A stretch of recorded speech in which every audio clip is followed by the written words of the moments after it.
शेतकरी मित्रांनो, सध्या ड्रॅगनवरती काळा मवा आणि लेडी बर्ड म्हणजे सोनकिड्याचा प्रादुर्भाव वाढलेला आहे.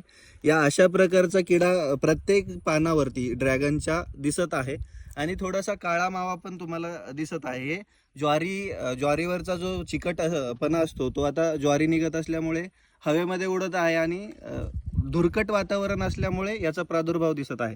तर हे तुम्हाला क्युअर करणं गरजेचं आहे, कारण हा जो लेडी बर्ड आहे, हा सोनकिडा जो आहे हा शेंडा कट करतो आणि ड्रॅगनचा शेंडा जर कट झाला तर ड्रॅगनला परत खालून कुठून तरी सूट निघतो आणि त्याच्यामध्ये टाइम वेस्ट होतो, जो की आपल्याला करायचा नाहीये. तर एक सिंपल फवारणी घ्यायची आहे. त्याच्यामध्ये तुम्ही इमिडाक्लोप्रिड घ्या आणि सोबत M45 किंवा 22 टीन टाका आणि त्याची फवारणी ड्रॅगन फ्रूटवरती घ्या. तुम्हाला या किड्याचा आणि काळ्या माव्याचा बिलकुल त्रास जाणवणार नाही. तुम्हाला जर हा व्हिडिओ आवडला तर व्हिडिओला लाईक करा, तुमच्या शेतकरी मित्रांना शेअर करा आणि रविराज साबळे पाटील